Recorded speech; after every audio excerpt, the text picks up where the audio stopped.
Hello my YouTube family, ಹೇಗಿದ್ದೀರಾ ಎಲ್ಲರೂ ಚೆನ್ನಾಗಿದ್ದೀರಾ? ಅದೇ ರೀತಿ ನಿಮ್ಮ ಲೈಫ್ನಲ್ಲಿ ಪಾಸಿಟಿವ್ ಆಗಿ ಥಿಂಕ್ ಮಾಡ್ತಾ ಇದ್ದೀರಾ ಅಂದ್ಕೊಂಡಿದ್ದೀನಿ.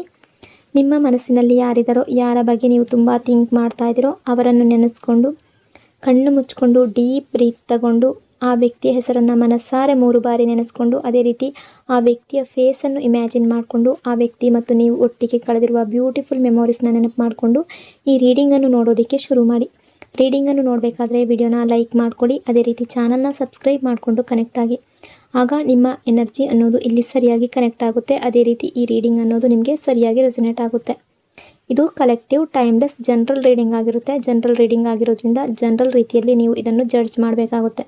ಅಂದರೆ ಎಷ್ಟು ವಿಷಯಗಳು ನಿಮಗೆ ಮ್ಯಾಚ್ ಆಗುತ್ತೋ, ಎಷ್ಟು ಎನರ್ಜೀಸ್ಗಳು ನಿಮಗೆ ಮ್ಯಾಚ್ ಆಗುತ್ತೋ ಅಷ್ಟನ್ನು ಮಾತ್ರ ತಗೊಂಡು ಬಾಕಿ ಉಳಿದಿರುವ ವಿಷಯಗಳನ್ನು ನೀವು ಅಲ್ಲಿಗೆ ಬಿಡಬೇಕಾಗುತ್ತೆ. ಈ ರೀಡಿಂಗಲ್ಲಿ ಬರುವ ಯಾವುದೇ ವಿಷಯಗಳನ್ನಾಗಲಿ ಫೋರ್ಸ್ಫುಲ್ಲಾಗಿ ನಿಮ್ಮ ಮೇಲೆ ನೀವು ಹಾಕ್ಕೊಳ್ಬಾರ್ದು. ಹಾಗಾದರೆ ಈಗ ರೀಡಿಂಗನ್ನು ಶುರು ಮಾಡೋಣ. ಈ ವ್ಯಕ್ತಿ ನಿಮ್ಮ ಬಗ್ಗೆ ಏನು ಥಿಂಕ್ ಮಾಡ್ತಾ ಇದ್ದಾರೆ, ಅವರ ಕರೆಂಟ್ ಎನರ್ಜಿ ಏನು, ಮುಂದಿನ ನಿರ್ಧಾರ ಏನು, ಅದೆಲ್ಲವನ್ನು ನೋಡೋಣ. ಇಲ್ಲಿ ಓವರ್ ಥಿಂಕಿಂಗ್ ಮತ್ತು ಮಿಸ್ಸಿಂಗ್ ಎನರ್ಜಿ ಮತ್ತು ಅಟ್ಯಾಚ್ಮೆಂಟ್ ಕಾಣ್ತಾ ಇದೆ. ಈ ವ್ಯಕ್ತಿಯ ಕರೆಂಟ್ ಎನರ್ಜಿಯಲ್ಲಿ ನಿಮ್ಮ ವ್ಯಕ್ತಿ ಈಗ ತುಂಬ ಸ್ಟ್ರಗಲ್ ಮಾಡ್ತಾ ಇದ್ದಾರೆ, ತುಂಬ ಓವರ್ ಥಿಂಕಿಂಗ್ ಮಾಡ್ತಾ ಇದ್ದಾರೆ. ಅವ್ರು ನಿಮ್ಮ ಬಗ್ಗೆ ತುಂಬ ತೀವ್ರ ಅಟೆನ್ಷನ್ ಕೊಡ್ತಾ ಇದ್ದಾರೆ. ಕಮಿಟ್ಮೆಂಟ್ ಅಥವಾ ಸಂಬಂಧದ ಬಗ್ಗೆ ಇನ್ನೂ ಕೂಡ ಅವರು ರೆಡಿಯಾಗಿಲ್ಲ. ನಿಮ್ಮನ್ನು ಇಗ್ನೋರ್ ಮಾಡ್ತಾ ಇರ್ಬೋದು, ಅವಾಯ್ಡ್ ಮಾಡ್ತಾ ಇರ್ಬೋದು, ಅಥವಾ ಕಾಲ್ ಮೆಸೇಜ್ ಅವಾಯ್ಡ್ ಮಾಡ್ತಾ ಇರಬಹುದು. ಬಟ್ ಇವರು ಬ್ಯುಸಿ ಆಗಿದ್ದಾರೆ. ಫ್ಯಾಮಿಲಿ ಸ್ಟೆಬಿಲಿಟಿ ಬಗ್ಗೆ ಥಿಂಕ್ ಮಾಡ್ತಾ ಇದ್ದಾರೆ. ಇವರ ಫ್ಯಾಮಿಲಿ ಬಗ್ಗೆ ತುಂಬ ಥಿಂಕ್ ಮಾಡ್ತಾ ಇದ್ದಾರೆ. ಇವರ ಫ್ಯಾಮಿಲಿಯ ಹ್ಯಾಪಿನೆಸ್ ಬಗ್ಗೆ ತುಂಬ ಥಿಂಕ್ ಮಾಡ್ತಾ ಇದ್ದಾರೆ. ಕೆಲವು ಸಮಯ ಅವ್ರು ನಿಮ್ಮನ್ನು ಅವಾಯ್ಡ್ ಮಾಡಬಹುದು, ಆದರೆ ಅವರ ಹೃದಯ ನಿಮ್ಮನ್ನು ಮರಿತಾ ಇಲ್ಲ. ಅಂದರೆ ಪ್ರೆಸೆಂಟಲ್ಲಿ ನೀವು ಕಾಲ್ ಮೆಸೇಜ್ ಮಾಡಿದ್ರು ಕೂಡ ಅವ್ರು ನಿಮ್ಮನ್ನು ಇಗ್ನೋರ್ ಮಾಡ್ತಾ ಇರ್ಬೋದು, ಬಟ್ ಮರೆಯೋದಕ್ಕಂತೂ ಸಾಧ್ಯ ಆಗ್ತಾ ಇಲ್ಲ. ನಿಮ್ಮ ವ್ಯಕ್ತಿಯ ಮನಸ್ಸು ಕನ್ಫ್ಯೂಸ್ ಆಗಿದೆ. ಅವ್ರು ನಿಮ್ಮನ್ನು ಪ್ರೀತಿಸ್ತಾ ಇದ್ದಾರೆ, ಆದರೆ ತಕ್ಷಣ ಅವರು ತೀರ್ಮಾನ ಸ್ಟ್ಯಾಂಡ್ ತಗೊಳ್ಳುವಂತಹ ಸಾಮರ್ಥ್ಯ ಇನ್ನೂ ಕೂಡ ಇಲ್ಲ. ನಿಮ್ಮ ಬಗ್ಗೆ ತುಂಬ ಭಾವನೆಗಳಿದೆ, ಫೀಲಿಂಗ್ಸ್ಗಳಿದೆ. ಡೀಪ್ ಇನ್ಸೈಡಲ್ಲಿ ನಿಮ್ಮನ್ನು ಮರೆಯೋದಕ್ಕೆ ಆಗ್ತಾ ಇಲ್ಲ. ಹೃದಯದಿಂದ ನಿಮ್ಮೊಂದಿಗೆ ಕನೆಕ್ಟ್ ಆಗಿದ್ದಾರೆ. ಇಲ್ಲಿ ಬ್ಲಾಕ್ ಎನರ್ಜಿ ಕೂಡ ಇದೆ. ಈ ವ್ಯಕ್ತಿ ಬ್ಲಾಕ್ ಮಾಡಿರಬಹುದು ಅಥವಾ ಅನ್ಬ್ಲಾಕ್ ಮಾಡ್ಬೋದು ಕೆಲವೊಂದು ಸಲ. ಅಂದರೆ ಒಂದು ಸಲ ಬ್ಲಾಕ್ ಮಾಡೋದು, ಒಂದು ಸಲ ಅನ್ಬ್ಲಾಕ್ ಮಾಡೋದು, ಈ ರೀತಿ ಮಾಡ್ತಾ ಇದ್ದಾರೆ. ಆದರೆ ನಿಮ್ಮನ್ನು ಮರೆಯೋದಕ್ಕೆ ಇವರಿಗೆ ಸಾಧ್ಯ ಆಗ್ತಾ ಇಲ್ಲ. ಇನ್ನು ಮಿಸ್ಸಿಂಗ್ ಎನರ್ಜಿ ತುಂಬ ಸ್ಟ್ರಾಂಗ್ ಆಗಿ ಕಾಣ್ತಾ ಇದೆ. ನಿಮ್ಮನ್ನು ತುಂಬ ನೆನಪಿಸ್ಕೊಳ್ತಾರೆ. ಅಷ್ಟೊಂದು ಈಸಿಯಾಗಿ ಅವರು ನಿಮ್ಮನ್ನು ಮರೆಯೋದಕ್ಕೆ ಸಾಧ್ಯ ಆಗೋದಿಲ್ಲ. ಅವ್ರು ನಿಮ್ಮ ಬಗ್ಗೆ ಹೆಚ್ಚು ನೆನಪು ಮಾಡ್ಕೊಳ್ತಾ ಇದ್ದಾರೆ. ಡೀಪ್ ಫೀಲಿಂಗನ್ನು ಇಟ್ಕೊಂಡಿದ್ದಾರೆ. ಇನ್ನು ಮುಂದಿನ ಎನರ್ಜಿ, ಫ್ಯೂಚರ್ ಎನರ್ಜಿ ಯಾವ ರೀತಿ ಇದೆ ಅಂತ ನೋಡೋಣ. ಇನ್ನು ಫ್ಯೂಚರಲ್ಲಿ 15 ಡೇಸ್ ಒಳಗಡೆ ಅಥವಾ 1 ವೀಕ್ ಒಳಗಡೆ ಅಥವಾ 15 ಡೇಸ್ ಒಳಗಡೆ ಇವರು ನಿಮ್ಮನ್ನು ಕಾಂಟ್ಯಾಕ್ಟ್ ಮಾಡುವ ಎನರ್ಜಿ ಕಾಣ್ತಾ ಇದೆ. ಕಾಲ್ ಮೆಸೇಜ್ ಬರ್ತಾ ಇದೆ, ಆ ಎನರ್ಜಿ ಇದೆ. ತುಂಬ ಜನರಿಗೆ ಕಾಲ್ ಅಥವಾ ಮೆಸೇಜ್ ಬರ್ಬೋದು. ಸಡನ್ಲಿ ನಿಮ್ಮ ಜೊತೆ ಮಾತಾಡಬೇಕು ಅಂತ ಅಂದ್ಕೊಳ್ಬೋದು. ಈ ವ್ಯಕ್ತಿ ಸಡನ್ಲಿ ನಿಮಗೆ ಕಾಲ್ ಅಥವಾ ಮೆಸೇಜ್ ಮಾಡ್ಬೋದು. ಅಟ್ರಾಕ್ಷನ್ ಮತ್ತು ಅಟ್ಯಾಚ್ಮೆಂಟ್ ಎನರ್ಜಿ ತುಂಬ ಜಾಸ್ತಿ ಸ್ಟ್ರಾಂಗ್ ಆಗಿ ಕಾಣ್ತಾ ಇದೆ. ರಿಲೇಷನ್ಶಿಪ್ಪಲ್ಲಿ ಅವರು ಮಿಸ್ಅಂಡರ್ಸ್ಟ್ಯಾಂಡಿಂಗ್ ಸರಿ ಮಾಡೋದಕ್ಕೆ ಥಿಂಕ್ ಮಾಡ್ತಾರೆ. ಅಂದರೆ ಈಗ ಪ್ರೆಸೆಂಟಲ್ಲಿ ನಿಮ್ಮಿಬ್ಬರ ನಡುವೆ ನೋ ಕಾಂಟ್ಯಾಕ್ಟ್ ಇರ್ಬೋದು, ಗ್ಯಾಪ್ ಇರ್ಬೋದು, ಡಿಸ್ಟೆನ್ಸ್ ಇರಬಹುದು, ಯಾವುದಾದ್ರೂ ಒಂದು ಸಣ್ಣ ಪುಟ್ಟ ಮಾತಿಗೆ ಸರಿಯಾಗಿ ಮಾತಾಡದೇ ಇರಬಹುದು. ಬಟ್ ಅದೆಲ್ಲವನ್ನು ಸಾಲ್ವ್ ಮಾಡಬೇಕು ಅನ್ನೋ ರೀತಿ ಥಿಂಕ್ ಮಾಡ್ತಾ ಇದ್ದಾರೆ. ನ್ಯೂ ರಿಲೇಷನ್ಶಿಪ್ ಎನರ್ಜಿ ಕಾಣ್ತಾ ಇದೆ. ಮುಂದಿನ ದಿನಗಳಲ್ಲಿ ಅವರು ನಿಮ್ಮನ್ನು ಕಾಂಟ್ಯಾಕ್ಟ್ ಮಾಡುವ ಸಾಧ್ಯತೆ ತುಂಬ ಇದೆ. ನಿಮ್ಮ ಮಧ್ಯ ಬಾಂಡ್ ಮತ್ತಷ್ಟು ಸ್ಟ್ರಾಂಗ್ ಆಗೋ ಎನರ್ಜಿ ಕಾಣ್ತಾ ಇದೆ. ಇನ್ನು ಓವರ್ ಥಿಂಕಿಂಗ್ ಮತ್ತು ಫ್ಯೂಚರ್ ಬಗ್ಗೆ ಥಿಂಕ್ ಮಾಡ್ತಾ ಇದ್ದಾರೆ. ಫ್ಯಾಮಿಲಿ ಕಮಿಟ್ಮೆಂಟ್ ಬಗ್ಗೆ ಅವರು ತುಂಬ ಓವರ್ ಥಿಂಕಿಂಗ್ ಮಾಡ್ತಾ ಇದ್ದಾರೆ. ಕೆಲವೊಮ್ಮೆ ಫ್ರಸ್ಟ್ರೇಷನ್, ಆ್ಯಂಗರ್, ಗಿಲ್ಟ್ ಇದೆಲ್ಲವೂ ಅವರ ಮೈಂಡ್ನಲ್ಲಿ, ಮನಸ್ಸಿನಲ್ಲಿ ಓಡಾಡ್ತಾ ಇದೆ. ಆದರೂ ಕೂಡ ರಿಲೇಷನ್ಶಿಪ್ ಬಗ್ಗೆ ಥಿಂಕ್ ಮಾಡ್ತಾ ಇದ್ದಾರೆ ಅನ್ನೋ ಎನರ್ಜಿ ಕಾಣ್ತಾ ಇದೆ. ಕೆಲವೊಂದು ಸಲ ಕನ್ಫ್ಯೂಸ್ಡ್ ಆಗ್ತಾರೆ, ಏನು ಮಾಡಬೇಕು ಅಂತ ಗೊತ್ತಾಗ್ತಾ ಇಲ್ಲ. ಕೆಲವೊಂದು ಸಲ ಕೋಪ, ಆ್ಯಂಗರ್ ಬರ್ತಾ ಇದೆ, ಸಿಟ್ಟು ಬರ್ತಾ ಇದೆ. ರಿಲೇಷನ್ಶಿಪ್ ಬಗ್ಗೆ ಅವರು ತುಂಬ ಥಿಂಕ್ ಮಾಡ್ತಾ ಇದ್ದಾರೆ. Attachment, missing energy, deep emotional bond ಇದೆ ನಿಮ್ಮ ರಿಲೇಷನ್ಶಿಪ್ಪಲ್ಲಿ ಅನ್ನೋ ರೀತಿ ಕಾಣ್ತಾ ಇದೆ. ಅಂದರೆ ಡಿಸ್ಟೆನ್ಸ್ ಇರ್ಬೋದು, ಫೀಲಿಂಗ್ಸ್ ಅನ್ನೋದು ಕಡಿಮೆ ಆಗಿಲ್ಲ. ಮಿಸ್ಸಿಂಗ್ ಎನರ್ಜಿಯನ್ನು ಅನುಭವಿಸ್ತಾ ಇದ್ದಾರೆ. ಅವರು ನಿಮ್ಮನ್ನು ತುಂಬ ನೆನಪಿಸ್ಕೊಳ್ತಾ ಇದ್ದಾರೆ. ಕೆಲವು ವೇಳೆ ರಿಗ್ರೆಟ್ ಫೀಲ್ ಆಗ್ತಾ ಇದೆ. ಮಿಸ್ ಮಾಡ್ಕೊಳ್ತಾರೆ. ನಿಮ್ಮನ್ನು ಮರೆಯೋದಕ್ಕೆ ಸಾಧ್ಯ ಆಗ್ತಾ ಇಲ್ಲ. ಹೃದಯದಿಂದ ನಿಮ್ಮ ಜೊತೆ ಕನೆಕ್ಟ್ ಆಗಿದ್ದಾರೆ. ಇವರ ಮನಸ್ಸಿಗೆ ಕೆಲವೊಮ್ಮೆ ಬರ್ತಾ ಇದೆ ಕಮಿಟ್ಮೆಂಟ್ ಮತ್ತು ಮ್ಯಾರೇಜ್ ಯೋಚನೆ ಬರ್ತಾ ಇದೆ. ಕಮಿಟ್ಮೆಂಟ್ ಬಗ್ಗೆ ಥಿಂಕ್ ಮಾಡ್ತಾ ಇದ್ದಾರೆ. ಆದರೆ ತಕ್ಷಣ ಅವ್ರಿಗೆ ಡಿಸಿಷನ್ ತೊಗೊಳೋದಕ್ಕೆ ಹೆದರ್ಕೊಳ್ತಾ ಇದ್ದಾರೆ. ಇಲ್ಲಿ ಕೆಲವರದು ಹೊಸ ರಿಲೇಷನ್ಶಿಪ್ ಆಗಿರಬಹುದು ಅಥವಾ ಲಾಂಗ್ ಟರ್ಮ್ ರಿಲೇಷನ್ಶಿಪ್ ಆಗಿರ್ಬೋದು. ಲಾಂಗ್ ಟೈಮಿಂದ ಕೂಡ ಈ ರಿಲೇಷನ್ಶಿಪ್ ನಿಮ್ಮ ಜೊತೆಗಿದೆ ಅಂತ ಅನ್ನಿಸ್ತಾ ಇದೆ. ಅಂದರೆ ಅಪ್ಸ್ ಆ್ಯಂಡ್ ಡೌನ್ಸ್ ಬರ್ತಾ ಇದೆ, ಅದೇ ರೀತಿ ಆನ್ ಆ್ಯಂಡ್ ಆಫ್ ಸಿಚುವೇಶನ್ ಇದೆ. ಏನೇ ಆದರೂ ಕೂಡ ರಿಲೇಷನ್ಶಿಪ್ ಅನ್ನೋದು ಕಟ್ ಆಗಿಲ್ಲ ಅನ್ನೋ ರೀತಿ ಕಾಣಿಸ್ತಾ ಇದೆ. ಇಲ್ಲಿ ನಿಮಗೆ ಗೈಡೆನ್ಸ್ ಏನು ಅಂದರೆ ಸ್ವಲ್ಪ ಪೇಷನ್ಸ್ ಇಟ್ಕೊಳ್ಳಿ. ಅವರು ಕಮಿಟ್ಮೆಂಟ್ ಬಗ್ಗೆ ಥಿಂಕ್ ಮಾಡ್ತಾ ಇದ್ದಾರೆ, ಬಟ್ ಸಮಯ ಬೇಕು. ಫೋರ್ಸ್ ಮಾಡಬೇಡಿ. ಫ್ಯಾಮಿಲಿ ಮತ್ತು ಬೇರೆ ರೆಸ್ಪಾನ್ಸಿಬಿಲಿಟಿ ಇದೆ ಅವ್ರಿಗೆ. ಫ್ಯಾಮಿಲಿ ಒಪಿನಿಯನನ್ನು ತಿಳ್ಕೊಳ್ಬೇಕು ಅಂತ ಅಂದ್ಕೊಳ್ತಿದ್ದಾರೆ. ಫ್ಯಾಮಿಲಿ ಬಗ್ಗೆ ನಿಮ್ಮ ರಿಲೇಷನ್ಶಿಪ್ ಬಗ್ಗೆ ಹೇಳಬೇಕು ಅಂತ ಯೋಚನೆ ಮಾಡ್ತಾ ಇದ್ದಾರೆ. ಆ ಎನರ್ಜಿ ಕಾಣ್ತಾ ಇದೆ. ಇಲ್ಲಿ ಫ್ಯಾಮಿಲಿ ಡಿಸ್ಟೆನ್ಸ್ ಅವರ ಆ್ಯಕ್ಷನ್ನ ಡಿಲೇ ಮಾಡ್ತಾ ಇದೆ.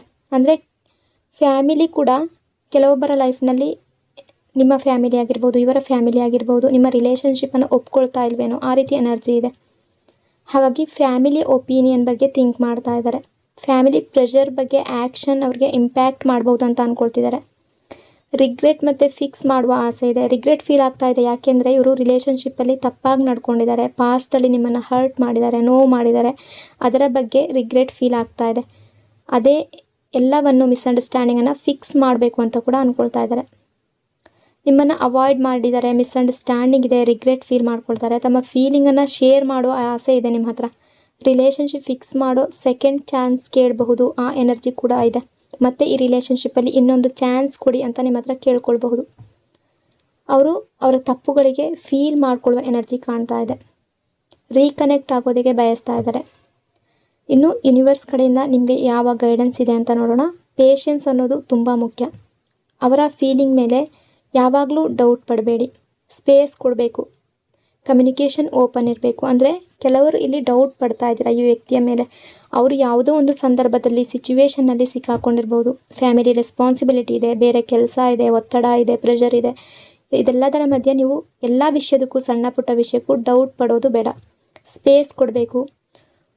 ಸ್ಪೇಸ್ ಕೊಟ್ಟು ನೋಡಿ, ಟೈಮ್ ಕೊಟ್ಟು ನೋಡಿ, ನಿಮ್ಮ ಬಗ್ಗೆ ಥಿಂಕ್ ಮಾಡ್ತಾರೆ. Positive thinking attract positive outcome. ಹಾಗಾಗಿ ಧೈರ್ಯ ಇರಲಿ ನಿಮಗೆ. ತಕ್ಷಣ ನೀವು ಪ್ರೆಷರ್ ಕೊಡಬೇಡಿ. ಪಾಸಿಟಿವ್ ಆಗಿ ಥಿಂಕ್ ಮಾಡಿ, ಸ್ಪೇಸ್ ಕೊಟ್ಟು ನೋಡಿ. ಆ್ಯಕ್ಷನ್ ಅನ್ನೋದು ನಿಮ್ಮ ಕಡೆಗೆ ಬಂದೇ ಬರುತ್ತೆ. ಕಾಮ್ ಆಗಿರಿ. ಎಲ್ಲದಕ್ಕೂ ಫೋರ್ಸ್ ಮಾಡೋದು ಒಳ್ಳೆಯದಲ್ಲ. ಅವರ ಆ್ಯಕ್ಷನ್ ಅಬ್ಸರ್ವ್ ಮಾಡಿ. ವರ್ಡ್ಸ್ ಮಾತ್ರ ಅಬ್ಸರ್ವ್ ಮಾಡಿದ್ರೆ ಸಾಲದು, ಆ್ಯಕ್ಷನ್ ಕೂಡ ಇರಬೇಕಲ್ಲ. ಒಂದು ರಿಲೇಷನ್ಶಿಪ್ ಅಂದಮೇಲೆ ಕೇವಲ ಮಾತಲ್ಲಿ ಪ್ರೀತಿ ತೋರಿಸಿದ್ರೆ ಸಾಲದು, ಆ್ಯಕ್ಷನ್ ಕೂಡ ಇರಬೇಕು. ಹಾಗಾಗಿ ಅವ್ರಿಗೆ ಟೈಮ್ ಕೊಟ್ಟು ನೋಡಿ, ಅವರ ಆ್ಯಕ್ಷನ್ನ ನೀವು ಅಬ್ಸರ್ವ್ ಮಾಡಿ. ಪಾಸಿಟಿವ್ ಕಮ್ಯುನಿಕೇಷನ್ ಎನರ್ಜಿ ಮೇಂಟೈನ್ ಮಾಡಿ. ಸಡನ್ ರೀಕನೆಕ್ಷನ್ ಅಥವಾ ಮೆಸೇಜ್ ಮಾಡೋದಕ್ಕೆ ಯೂನಿವರ್ಸ್ ಕೂಡ ನಿಮಗೆ ಸಪೋರ್ಟ್ ಮಾಡ್ತಾ ಇರುತ್ತೆ.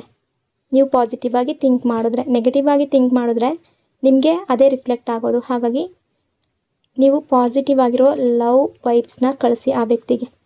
ಆ ವ್ಯಕ್ತಿಯ ಬಗ್ಗೆ ಥಿಂಕ್ ಮಾಡಿ. ಆ ವ್ಯಕ್ತಿ ಮತ್ತು ನೀವು ಒಟ್ಟಿಗೆ ಕಳೆದಿರುವ ಬ್ಯೂಟಿಫುಲ್ ಮೆಮೊರೀಸ್ನ ನೆನಪು ಮಾಡಿಕೊಡಿ. ಕೇವಲ ಅವ್ರು ನಿಮಗೆ ಹರ್ಟ್ ಮಾಡಿದ್ದಾರೆ, ದುಃಖ ಕೊಟ್ಟಿದ್ದಾರೆ, ಕಾಲ್ ಮಾಡ್ತಾ ಇಲ್ಲ, ಮೆಸೇಜ್ ಮಾಡ್ತಾ ಇಲ್ಲ, ಇದೇ ನೀವು ಥಿಂಕ್ ಮಾಡ್ತಾ ಇದ್ದರೆ ಮತ್ತೆ ಮತ್ತೆ ಅದೇ ರಿಪೀಟ್ ಆಗ್ತಾ ಇರುತ್ತೆ. ಅವರ ಆ್ಯಕ್ಷನ್ ನೋಡಿ ಧೈರ್ಯವಾಗಿರಿ. ನಿಮ್ಮನ್ನು ನೀವು ಗ್ರೋ ಮಾಡ್ಕೊಳ್ಳಿ. ಅವರು ಸೂನ್ ಕಾಂಟ್ಯಾಕ್ಟ್ ಮಾಡುವ ಎನರ್ಜಿ ಕಾಣ್ತಾ ಇದೆ. ಇನ್ನು ನ್ಯೂ ಬಿಗಿನಿಂಗ್ ಎನರ್ಜಿ ಇದೆ. ನ್ಯೂ ರಿಲೇಷನ್ಶಿಪ್ ಸ್ಟಾರ್ಟ್ ಆಗುವ ಎನರ್ಜಿ ಕಾಣ್ತಾ ಇದೆ. ಪಾಸ್ಟಲ್ಲಿ ಏನೇ ತಪ್ಪಾಗಿರ್ಬೋದು, ಏನೇ ಮಿಸ್ಟೇಕ್ ಆಗಿರ್ಬೋದು, ರೀಕನೆಕ್ಷನ್ ಮತ್ತು ಬೆಟರ್ ಅಂಡರ್ಸ್ಟ್ಯಾಂಡಿಂಗ್ ಸಾಧ್ಯ ಇದೆ ಅನ್ನೋ ಎನರ್ಜಿ ಕಾಣ್ತಾ ಇದೆ. ಎಮೋಷ್ನಲ್ ಹೀಲಿಂಗ್ ಮತ್ತು ಅಟ್ಯಾಚ್ಮೆಂಟ್ ತುಂಬ ಸ್ಟ್ರಾಂಗ್ ಆಗ್ತಾ ಇದೆ. ರಿಲೇಷನ್ಶಿಪ್ ಟ್ರಾನ್ಸ್ಫರ್ಮ್ ಪಾಸಿಟಿವ್ ಆಗ್ತಾ ಇದೆ. ಇಷ್ಟೆಲ್ಲ ನಾನು ಹೇಳಿದ್ದು ಫ್ಯೂಚರ್ ಎನರ್ಜಿ ಬಗ್ಗೆ. ಬಟ್ ಕರೆಂಟ್ ಎನರ್ಜಿಯಲ್ಲಿ ಸ್ವಲ್ಪ ಕನ್ಫ್ಯೂಸ್ಡ್ ಆಗಿದ್ದಾರೆ, ಓವರ್ ಥಿಂಕಿಂಗ್ ಮಾಡ್ತಾ ಇದ್ದಾರೆ, ಇನ್ಸೆಕ್ಯೂರ್ ಫೀಲಿಂಗ್ ಇದೆ.